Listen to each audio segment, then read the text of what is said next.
Africa's residential sector, reviewing the low, the mid, and the high-end residential sectors, master plans, city developments, affordable housing, and corporate accommodation.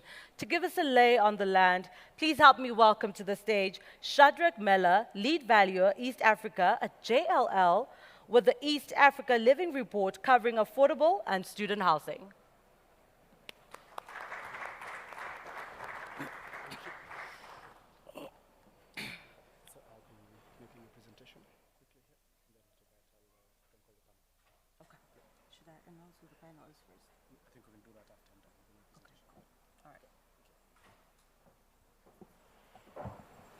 Right.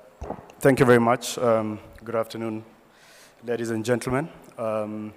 So before the panel comes on stage, I'm just going to run quickly through a report that JLL will be releasing, is actually releasing today, about the living sector in East Africa. So I'm not going to make a PowerPoint presentation, but I'll keep it quick and just run through the living sector, and then we can have the panel on stage afterwards. So essentially, the report is on the living sector in Africa, and in East Africa, sorry, and how demographic trends are shaping investment in those sectors in East Africa. So by the living sectors, obviously, we're talking about the residential sector. And one of the key themes that we've been discussing for quite some time is the affordable housing space. And the other three themes are student housing, co-living, and later living. Obviously, these are what we consider alternative segments of the residential sector that are fairly advanced in the other markets, but still in their nascent development stages in the East African market outside of in the African market outside of South Africa. Of course, East Africa itself is not a homogeneous region of the continent. There's several countries, and each country has its unique attributes. But there are several attributes that sort of make East Africa, or even Africa, a country, so to speak. And one of those attributes is definitely demographics. So the demographic attributes that influence these living sectors that I'm going to be discussing quickly are obviously population growth. We all know where the population growth of the African continent is headed. I mean, the fastest, highest in the world. I think East Africa should be among the highest in Africa. The age of the population, obviously, with a median age of about 19 years. That just tells you where the demand is and where the bulk of the population is concentrated. And lastly, urbanization rates. So the move towards rural-urban migration, obviously, is happening very quickly. And I think the estimates for 2030 and 2040 and 2050, as you might have seen them, are that by 2050 for countries like Uganda, the estimation is that 50% of the population will be living in urban areas. Now, just running quickly through those segments. I mean, I think affordable housing is a key theme that we'll keep discussing because I think it partially represents the challenges of our times. There was a panel earlier about purpose-built housing that really focused on the rental market for affordable housing. So I think that's something we'll keep discussing. It's the one nut that needs to be cracked because the opportunity is there. We all agree that the lower segment of the market presents a lot of opportunities, and that's where demand is. But how to do it has always remained the challenge. There's a Center for Affordable Housing study that estimates that only about 70% of Kenya's population can afford the cheapest house in Kenya, built by conventional financing arrangements, the current financing arrangements as they are. When you look at the other East African countries, only about 10 to 20% of the population can afford the cheapest house. So that just tells you where the challenge lies as regards affordability. When you look at student housing, obviously there's been increased enrollment over the years in tertiary accommodation, a very high transition rate from secondary education to tertiary education. And what has certainly not happened is that there has not been corresponding investment in student housing by universities. And rightly so, because they have to focus on their core business, which is education. So focusing on education infrastructure and research, which is their core business. And that's where the private sector needs to come in to plug the deficit. So the purpose-built student housing market, PBSA, is definitely showing very strong demands. The Econ team, for instance, is here. They've done a fantastic job with the Kwetu project in Kenya. They've had that fast mover advantage in the market. And now a lot of other investors are interested in the PBSA market in Kenya. So finally, co-living in line with the sharing economy. Co-living is also still in its development stages, I'd say. Yeah. So it addresses shared communal rental housing between young adults primarily, and it has a couple of benefits like reducing costs and that sense of living and community that Econ will tell you. Kwetu has been one of the biggest selling points for their Kwetu development. Globally, of course, co-living is growing very fast, and we expect that trend to continue. And finally, later living, which is housing for senior people. As I said, the report is about how demographics are influencing these living sectors. So for later living, then, you see that that is probably going to be the last segment that attracts investment and grows to scale in East Africa because of a couple of factors, like a cultural aversion to senior care outside of family homes. Extended family are sort of tasked with taking care of the elderly. So that's a segment in our market that is going to take a bit of time to grow.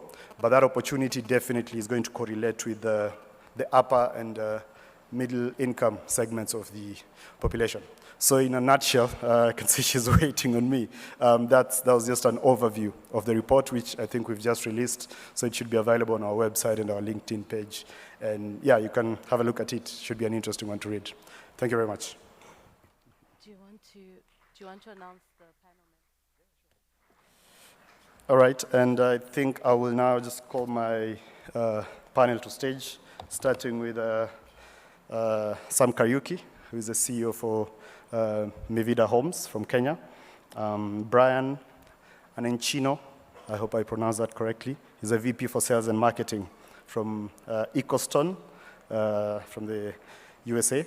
John Entsuah, who is a Group CEO for Devtraco Plus Limited from Ghana. Cliff Gouws, who is an Associate Director at Boogertman and Partners from here in South Africa. Anton, Hartman, the CEO of HB Realty from South Africa, and Tope, Runsewe, the CEO of, Tope will tell me if I pronounced it correctly, Dutum Group. Thank you.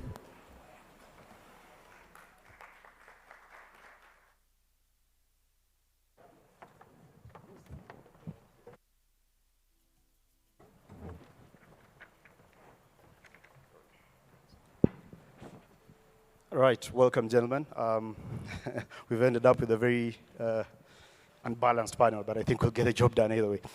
So I think we'll just start by, because I've introduced you, and I know we'll be running short of time given the slot that we have. If you could just run through quickly what your organizations are about, what you do, and the jurisdictions that you operate in. I'm John Entsuah. I'm the Group CEO of Devtraco, group of companies, and Devtraco is a property development company where we are bookshelf from design management all the way to facility management. And in between, we have our own construction management company. We started Devtraco about 27 years ago, focusing on the mid to low tier market, where we developed a housing project, one of the largest housing projects in Tema. And then 11 years ago, we diversified into the high-end segment of the market, where we have about 7 properties developed under our belt. We have 3 in the pipeline at the moment. And then in the future, we have about 3 also that we are focusing on. What we primarily do is we focus on residential, but we also have a mix of retail, commercial in that sort of design, where we are giving the residents certain amenities and also to diversify with our portfolio for our investors. Hi, I'm Brian Annenchino. I'm the Vice President of Business Development for Echostone. As it was stated, Echostone is a US-based company. We're a technology company that has innovative construction technology that we use to bring to affordable housing projects. Currently today we operate in Latin America as well as Africa. The theme of this conference fits quite well with our company, the Reset. Echostone is a company which has also gone through a reset just a couple of years ago. Echostone, when we were founded in 2015, actually was a developer. We were a developer that happened to have manufactured and created our own technology. And we happened to use this technology to build our own affordable housing projects. We've done EDGE-certified affordable housing projects in Panama as well as Nigeria, and now starting to do the same as in Ghana. When I stated Reset, we learned that in order to really address affordable housing, we couldn't do it ourselves. In fact, we were the developer, we self-financed, so in a way we're our own investor, technology provider, and what we learned by doing our own projects in Nigeria and Panama was that we were better at the technology side than being a developer. We were naive, coming into the African market thinking that we were going to do joint ventures with government and build the experience so quickly that we could scale up. We reset 2 years ago and decided to focus and use our investing capability internally to advance the technology. What we've now done is started to partner with those developers and contractors in select markets in Africa that do have experience in scaling. And we're bringing our technology to them. And I'm sure that we'll talk more as this panel gets going about how we're doing that. Thank you. Right. Okay, good afternoon. My name is Samuel Kariuki. I'm the CEO of Vida Homes. Vida is a Kenyan-based platform. It's backed by Actis. It's a joint venture between Actis and Shapunji Palonji Real Estate of India, focusing on affordable housing and mid-market housing, initially for Kenya, but it is envisioned as a regional and indeed Pan-African platform, but purely on the affordable and mid-market housing. Good afternoon, everyone. My name is Cliff Gouws. I'm an associate director at Boogertman and Partners Architects and Urban Designers. Basically, we're one of the largest commercial practices in Africa, specializing specifically in master planning, urban design, as well as all commercial projects in Africa. We've also quite recently developed a new research base where we're currently investigating inclusionary housing, also put out some academic content on that last year through our research platform Future Part. And yes, very excited to be here from Boogertman and Partners. Good afternoon. My name is Anton Hartman. I'm the founder of HB Realty. We're a South African-based property developer that plays only in the residential space. Been involved in the residential space for quite some time. To put into context, when I started, when I moved into the residential space, interest rates in South Africa were 22, 23%. So a 0.75 interest rate hike today is bad news. We're coming off a low base, but yeah, hopefully we don't get near when I started. Back to what we do. We do new builds, both for the sales and for the rental model. We start off from social housing. We do the affordable market, and then we play up to the space up to about a 3 million rand. So it's about 130, 140, depending on the exchange rate, US dollar house. But probably we specialize in the million rand mark. And then over the last 6 years, before COVID, we became the industry leaders in taking old offices and then repurposing them and converting them into residential. And we've probably done about 5,000 units since the last 6 years. We do that both for the sales model as well as for the rental model. So it depends on the market and in the area. And yeah, we've got quite a big pipeline. Obviously, COVID is helping the pipeline. It's every day increasing. And yeah, some of our conversion includes the biggest conversion in South Africa, which was the old PwC building, which is a building just out on the northern suburbs of Joburg.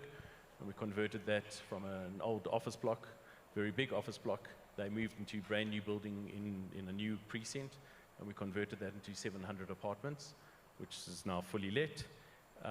Yeah, and that just shows of a corporate tenant moving out into brand spanking new offices and leaving in an area which maybe shouldn't have had such a big office component, and that we then came in and repurposed it.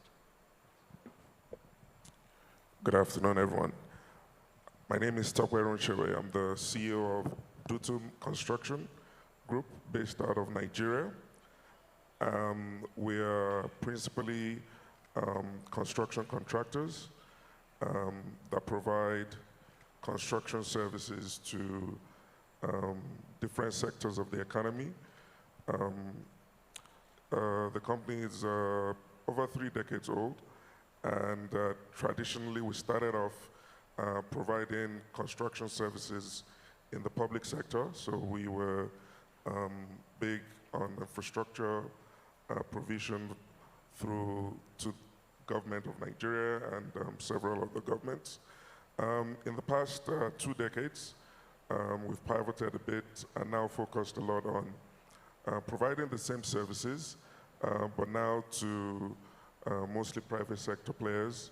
That will be your developers who provide residential units, who provide services to different sectors of the economy, build hospitals, hotels like this one. Still do a bit in the infrastructure space. However, we've found that we need to provide services to the real estate sector. And I think it was the VP of Echostone who mentioned earlier the need for the sector to be properly sort of segmented, so you know what your strengths are and what services you're providing to the sector instead of trying to do everything. So we found that there's a gap in providing proper construction services that is reliable. And more recently, we set up a research unit whose function is basically to come up with technology that would help us deliver affordable housing that is very, very Africa-centric. The reason is that we have in the past imported and partnered with several technology providers for affordable housing, but there was always something that just didn't quite fit right with our Nigerian market. So we thought, okay, let's put all of this that we've learned together and try and come up with a solution that works for Nigeria, for West Africa, and eventually the rest of Africa. So that's what we've been doing, and we look forward to the discussions on this panel. Thank you. All right, thank you, Tope. So maybe just to, I noticed that there's the affordable housing theme is definitely something we're going to discuss, because it seems everybody has a bit of affordable housing points to make. But maybe before we get into reviewing where the different residential markets are, Cliff, you could start us off as someone who deals in a couple of African markets. As an urbanist, as an architect, as a designer, what makes the African residential sector unique, and what are some of the trends that you've observed over the past couple of years? Thank you, Shadrack. Yeah, that is a extremely important question, because I come from it from a little bit of a bigger scale. I'm more interested in the actual connection between the residential market and the typical African city. So for me, if you look at the whole idea of the African city is extremely unique. There was a wonderful book written in 2019 by Provost and Keaton that basically states, that defines the way African cities are built as academia defying. And basically what that says is the fact that Africa has always been doing its own thing. It doesn't follow the normal traits of city building. And what that further means is that Africa actually builds brand new cities. If you look at it throughout the history, I mean, 3,000 years ago, the Pharaoh Akhenaten basically built a brand new capital 250 miles north of the current capital of Thebes, because it basically challenged the religious system of Egypt. And a complete new greenfield site was chosen for a brand new city. All residential precincts were moved, and that is basically where it started. You can also see in the 1960s where that also took off. And there's a very specific reason where the 1960s is quite prevalent, because Ghana basically obtained the independence in 1957. It was the first country that gained independence from the British. And as from the 60s, you can see a massive trait of building brand new cities up till 2022. To give you an idea, between 1960 and 2022, there's been over 200 cities built, brand new cities. If you look at what's more astonishing than that is if you look at the age between 1999 and 2017, which is less than 20 years, there's been 104 new cities, brand new cities built in Africa. And that is something astonishing, because you don't see that everywhere in the world. So it's very typical and it's very African. If you take a look at a few of these examples, Tima, for instance, the city basically annex of Accra in Ghana, that was also basically a brand new city built by the first president, a low-rise tropical city for the middle class, and now it's got the biggest functioning port in the whole west of Africa. Extremely important. Then after that, 3 years later, Gaborone was built in 1963, brand new city, again, along the river. Then have a look at the South African cities, for instance, 1970s, Mitchell's Plain, which was also an annex city of the city of Cape Town. Yes, it was built for different reasons, for racial segregation, and it was very deliberately de-linked from the economic system of Cape Town, but a massive residential city built, brand new. Then if you look at, for instance, at Waterfall in 2001, a polycentric city, yes, but very strategically located 30 miles or 30 kilometers north of Johannesburg, 36 kilometers south of Pretoria, capitalizing on families that works in both metropolitans. Massive residential sector going up there. Looking at, for instance, at Kenya, looking at Tatu City. Yes, that's a commercial city or more industrial city, but again, catering for millions of people. Basically capitalizing on the dilapidation of Nairobi's infrastructure. Further looking at my favorite one, and this is the craziest one, is Wedian City in Egypt. Brand new city being built for apparently 15 million people. Brand new residential sectors of all scales and spectrums that basically capitalizes on tourism. So throughout the history, we can see that Africa's been building brand new cities. And my question and what I want to understand is how the residential sector basically sits within that, in this unique typology of African city building. And there's also disadvantages in doing it like this.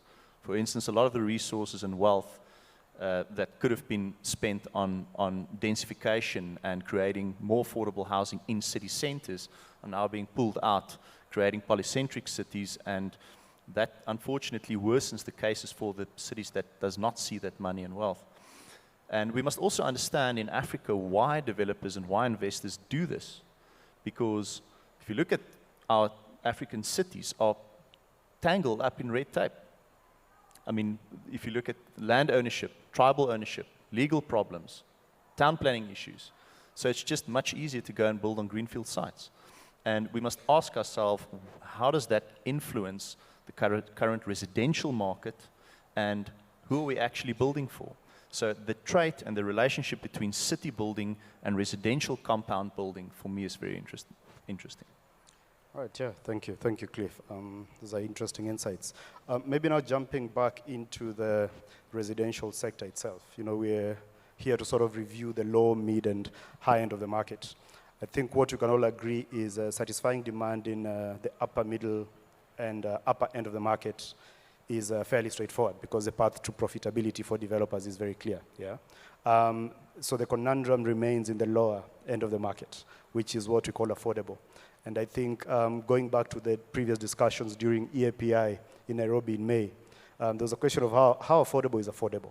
And I think we'll keep trying to figure that out because what's affordable in Kenya, for instance, is not equally affordable in Senegal. Yeah. So maybe the first question that I'll pose to you, Sam, as somebody who has done a bit of development in the Resi space in your previous roles. And I'd want to understand, as far as you've developed middle-income housing, I think you've also tried to deliver housing that caters to the lower end of the market. But in your opinion, I mean, what is the challenge with delivering affordable housing, not just in Kenya, but I think in the rest of the African countries, really? Okay, thanks for that. I think you ask an important question. What is affordable? And I want to add a second question to it. Are we talking of affordable ownership, which is what I've seen the government try to push? Or are we talking of affordable rental, which in my own view, and that has been my philosophy, presents a need? If you ask me, most of African cities today have a need for affordable rental. And you know, the reality is all of us want to own homes and own homes affordably. But you know, pragmatically, what is needed today is affordable rental. If I reflect, just reflect on our own country, statistics show less than 10% of formally employed people earn about $1,000 and above. And if you are to use one of the matrices and say at least you should spend a maximum of 30% of your income on housing, it in a way then defines affordable rental as that, $300 also. And in fact, it falls in within our own internal definition of an affordable rental as $200 to $450 per month rental. And of course, if you take a certain rental yield, say 7%, it does translate to a price point, a value of the unit. So that value of between $50,000 to $70,000 in a way represents what we are calling affordable. To your question and to the question that you also posed, it's affordable to whom? And I would argue we are talking of what is today affordable to that middle class that is earning the range of 1,000 to 2,000 USD in income, because I have a thesis that the private sector cannot be able to provide housing affordably to people below that demographic. It just doesn't make any economic sense. And I think it's something we've tried to push from. Let's define affordability, based on what is really on the ground, and then see how do we go about then linking that very significant deficit in quality affordable rental with these developers who have very impatient capital. We don't have long-term capital to build to rent.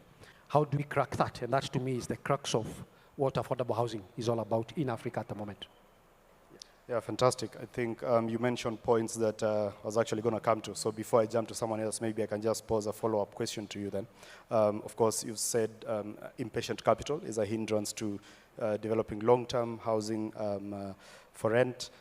So how do you plug that? Because I think with the case of Kenya, for instance, you have a government that has struggled to deliver the 500,000 units for that 5-year period. Now you have a new government that's just come in that's given us a figure of 250,000 units annually. So they even want to go higher. But clearly then they're also mixing up affordable housing and social housing, because where the challenge is in our country is to deliver housing that addresses social housing, basically. But so what is the solution to delivering rental residential housing? And we had a very interesting presentation earlier on what diversity is doing in Anton on rental housing, and doing it at an institutional scale. So I mean, how do we deliver that? I mean, how do we plug that gap? Okay.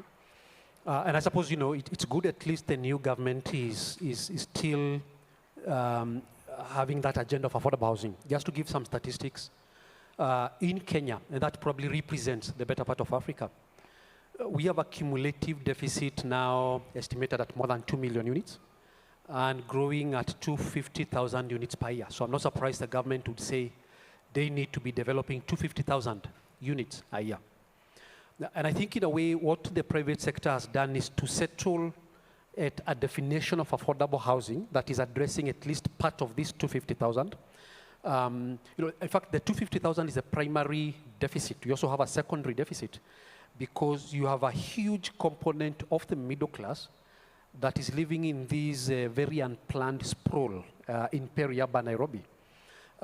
So we in the private sector have in a way settled in that definition of we need to provide housing at 30,000 to around 70,000 as a price point. We appreciate that our customers are not necessarily the end users. Most of our units are being sold to investors who are looking to be landlords. So that is the dynamic. So the question for us then is how do we say we are playing in the affordable housing sector and addressing this gap while appreciating the reality of the market. And also, it's not easy, especially under the current circumstances. Whether you want to blame Putin or whoever you want to blame on the cost escalations in the last 2 years. It's still not easy to provide housing profitably, even within that band range. So the question then remains: how do I try to bring my overall cost to as low as possible? How do I acquire land? And unlike say most African cities, Nairobi has that problem of land is a speculative commodity. So land where you need affordable housing is too expensive. Talking of $2 million per acre plus. So how do you acquire land affordably?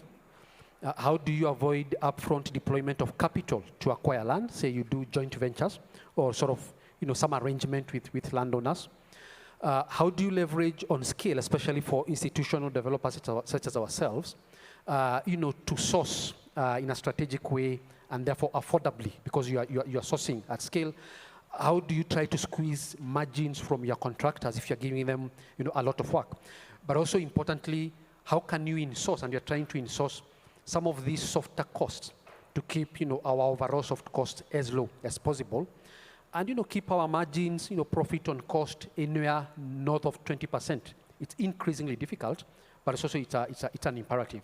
So it's about how are you acquiring land, how are you leveraging on the supply side, the way you are sourcing, the sort of arrangements you have with your service providers and your contractors to keep your costs low. Because unfortunately also, the people buying are very discerning customers. There's a minimum compromise one can have, especially as an institutional developer, on quality. Yeah. All right, thanks for that, Sam. So maybe jumping ship now to a bit of the West African side. John, if you could just tell us, you're a developer. You've, based on my understanding, you've operated also in the middle and upper end of the market. So could you just tell us about an overview of that in your country and where, if the affordable housing situation is similar and interventions that are currently happening?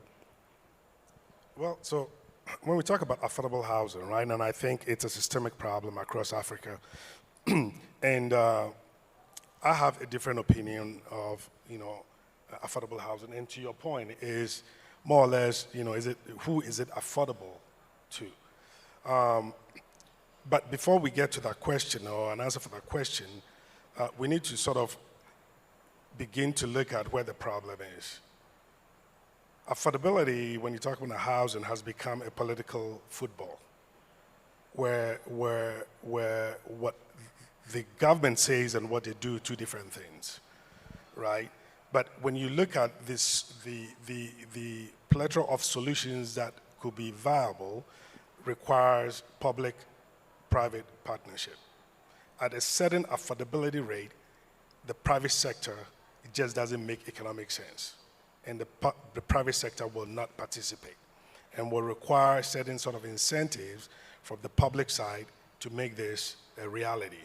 Now, there is a backed up demand or backlog of affordable homes throughout Africa, in Ghana in particular, right? But it requires the government actually standing up partner with the private sector to be able to provide solutions in those segments. There are technologies that bring about efficient housing. There are technologies that bring about affordability, but both public and private sector will have to sort of solve this problem.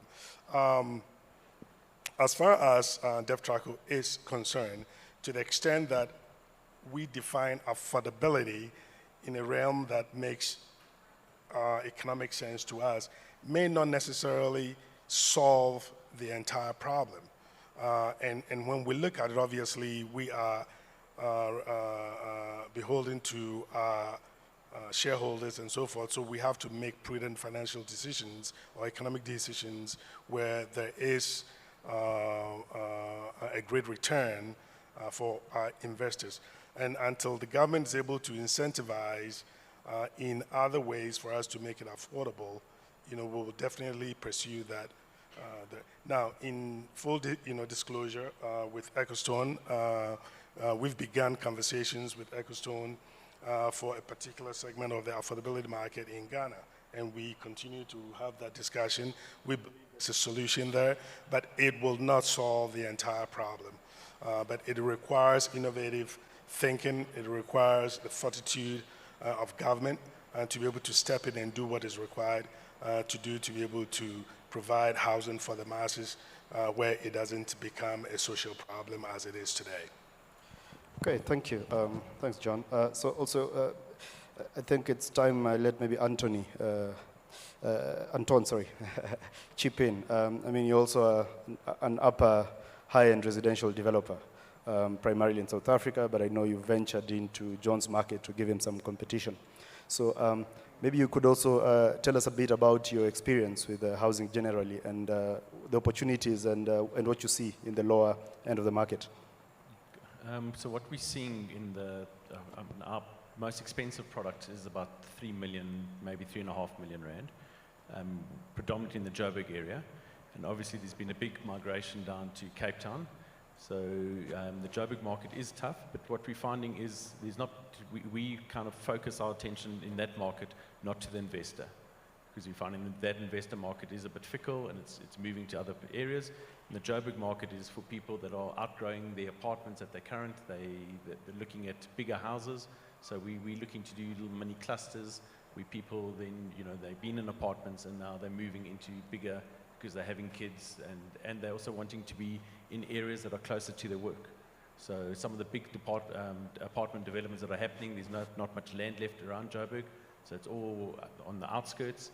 And then there's pockets where you can pick up in prime areas of Sandton and right around, really 10 minutes away from good schools and places of employment. So we're finding that's where we're focusing our attention. And then it's on the affordable market, rental market, which is everyone is been going on about that at the conference, as well as social housing. There's a big demand for inclusionary and social housing. That's where in the pyramid, that's where the masses, where it falls. And there are opportunities. At the moment, there is good opportunities to find decent parcels of land for that. So we're also specializing and spending quite a bit of time analyzing that and climbing into that market. All right, thanks. So jumping to Tope, with Dutum, you've been a construction company, so you also understand costs very well. Now you're operating in a situation where over the past, obviously with what happened in Ukraine and so many other factors, as Sam mentioned earlier, I think if you're trying to originate a project now, you're looking at cost escalations of between 10 and 30%, depending on who you are. So what's your view on that and what that means, for the residential sector? And also you could touch on the resi market in your jurisdiction as well. Thank you very much. So I'll start with the resi market in Nigeria. And very similar to a lot of the experiences in other African countries, and probably very similar to what you see in Ghana. First of all, it is impossible for private sector to fill the gap without very active, deliberate measures by the government. And the measures are, widespread, beginning from provision of land. So you find in Nigeria many developers do everything. They buy the land, they probably need to do the roads to the land, provide infrastructure, water, find power from the closest source. By the time you've done all that, it is impossible to call anything affordable. So if we're going to get closer to that, things like land, infrastructure, utilities, all of those things need to be provided by government. However, obviously, government is also hugely constrained. So we have, what becomes almost a dilemma. But we have to keep on preferring solutions until we get closer to the mark.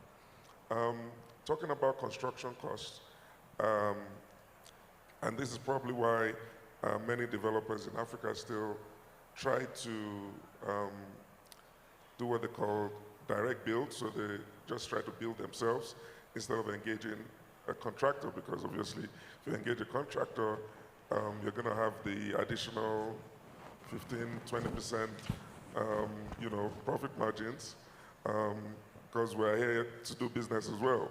So combined with all the challenges that have happened with energy, with even before that, started with COVID and not being able to get things easily from China, the global supply chain struggling. So there's been, if you actually look at it from probably 2019 till now, that increase is probably in a country like Nigeria closer to 60 to 80%, not even in the region of 30%.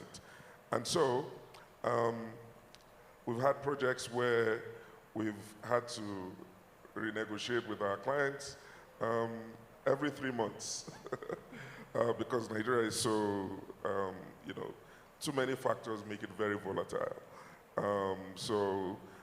From our exchange, currency exchange, and majority of our inputs are imported. So you can imagine what that means. But it's still a business that has to be done, and we're here for that. So how we edge against that, we sort of ensure that to a large extent we can buy things in bulk. So we do bulk purchases early on the project to try and keep the project stable throughout the life cycle of that project. Because one of the things that developers don't like to hear is the reality of variation. So you come to your client and say, oh, there's been a variation of, no, I don't even talk about variation. Don't talk about fluctuation. I don't want to hear it. The price cannot change. And when we're in a system that is obvious that the prices are changing every day, you go to the market to buy food, the prices have changed, the price of power, diesel changed. So of course, there's going to be a ripple effect. I think that is also the reason why we need to prefer local solutions to these challenges, and very holistic, starting from the work government needs to do, to bringing in patient capital into the sector, and also strengthening the capacity of the local construction companies, because that would also go a long way and has a huge ripple effect in terms of job provision and elimination of poverty and all of that. So I think overall, there is a huge deficit in Nigeria. Housing deficit is between 20 million houses to probably nearing 30 million now. But of course, is it an effective demand? Because can the people afford to buy what is being provided? But it doesn't mean that the deficit is not there. So what it means is that people end up living in urban slums that are very close to the urban areas, so close you can come out of your house and there's a slum next door, and that is what we're seeing. So the demand is there, and I believe with the right kind of collaboration, we can begin to chip in and reduce that deficit as we go along. Thank you. Thanks, Tope. Imagine a situation where, just laughing because I'm imagining a situation where you have pre-sold, obviously at a fixed price, but then the main contractor is asking for an adjustment. a couple of weeks later. Then you begin to see why we are getting white hair when you're still relatively. I know, we know all about that. We've been in the middle, we're in the middle of probably a few of them right now, where the developer has pre-sold at a price, and then we come and say we need to adjust the price by 15% or 20 or whatever, and the developer does not want to go back to the people. You actually cannot go back, and then everyone is in this situation where we need to find a solution to the problems jointly. Is real, and we see this every single day. Yeah, I mean, that's a real challenge for sure. So maybe coming now to Brian, and my question to you will be around construction technology, obviously, because that seems to be your specialization. A few years back in Kenya, there was a lot of introduction of newer construction technologies, modular construction, and they were being touted as being, cheaper than conventional construction. But I think what happened over time is that we saw that it wasn't necessarily cheaper. It took shorter to build, but wasn't necessarily cheaper. So it was solving the problem of delivery of projects, but it wasn't solving the problem of cost.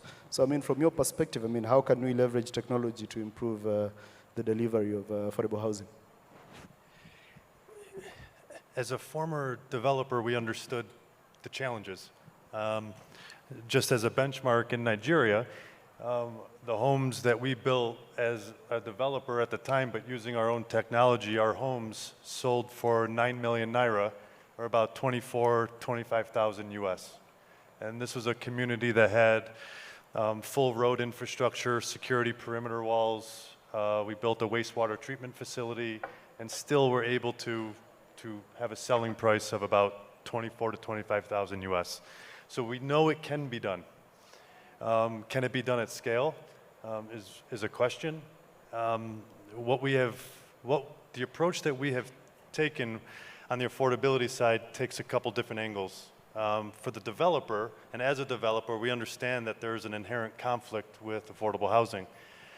Traditional finance as a developer and construction financing doesn't necessarily have the opportunity where technology is needed to build at speed, at a certain cost point, but also at a certain quality with the sustainability advantages which are critical today. The approach that we tried to take was, it's not just the technology, but you have to have the adoption. So we focus very, very hard on training and technology transfer to the point at the end is that it has to become localized. We also understood that there needs to be, we have tried to come with a new innovative business model where we can introduce technology to a developer that's building affordable housing where they have no upfront additional cost. So one of the challenges that we've seen is that there aren't a lot of developers that specialize in building affordable housing communities. They might be at the luxury or mid-level, and maybe they've dabbled in a lower volume, maybe once or twice at the low-income level. And they don't necessarily, as they enter affordable housing, do they really want to invest several $1 million in a new technology that they haven't used before to start out of the gate? That's going to be very hard to find those that have the capacity to do so. So what we have started to do was, as a former investor in our own projects, we'll bring the technology to an affordable housing project at no cost. We'll mobilize the equipment and the training. In return, we do our due diligence, of course. In return, that as each home is built, we'll receive a fee, a license fee. And eventually, over time, we will make a return on that investment. And the model is that we have a mission to catalyze affordable housing, and we recognize that if we could do it ourselves in a smaller way, if we could find those in Africa in certain markets with construction expertise down at the end of the row here, we may actually be able to catalyze many developers in many markets to be able to do maybe what we did on a smaller scale. And so that's kind of where we're at currently. I would also say that with new construction technologies, we've tried to dance between two spectrums. We want to be innovative, but not disruptive. And that kind of goes to the market adoption and how you have to approach the public sector and the government and the regulatory authorities. So in our case, we have a concrete technology that's a cellular lightweight concrete that is an insulated concrete with a formwork system that is also recyclable at end of life, that allows us to set up an affordable house in 2, maybe 3 days. We can pour the whole house in 2 to 4 hours, and the next day the forms come off and you're cycling.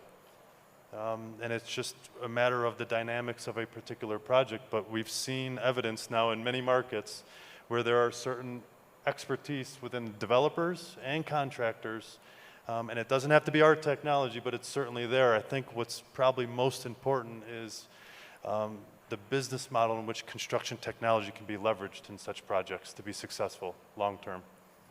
Right, interesting. And so for the construction technology you're talking about, I mean, is this something you've implemented? Is there a case study in Africa where you've done this and you've seen it work? And how do the final costs compare to conventional construction in these markets? Well, as we know, in affordable housing, margins are thin. So when we say we can save maybe $3,000 to $5,000 per unit, it's significant. It makes the difference. It makes the difference, especially in today's economy where building materials, but also I heard in a previous session that things have to be imported as well. Where the cost of a container a few years ago, I just heard, and we certainly know this, could be $3,000. Previously, it's $10,000 to $14,000 now. And where do those costs get passed on, and how far down the value chain does it go?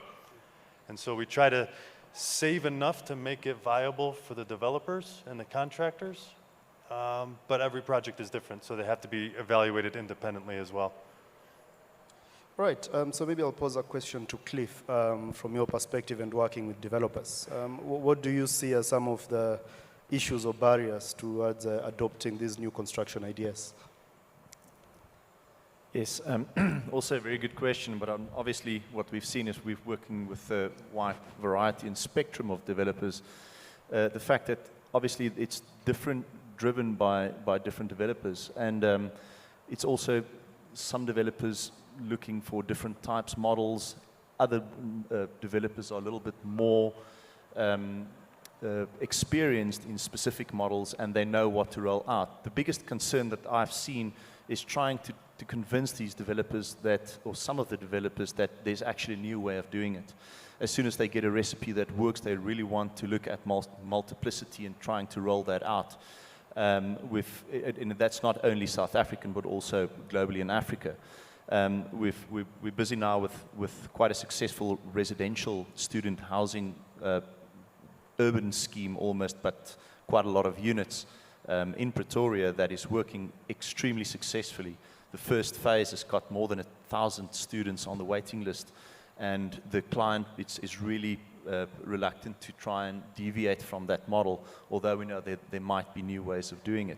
So it depends on who the developer is and what their main focus is. Is it just cost driven? Is it just intake driven? Is it just financing driven or profit driven?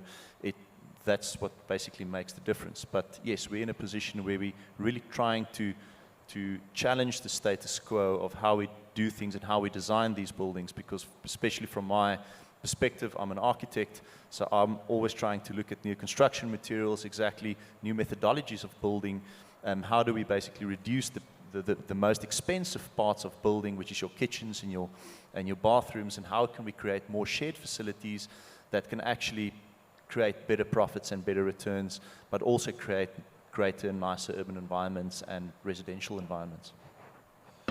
Right, interesting. So maybe as we seek to wind up,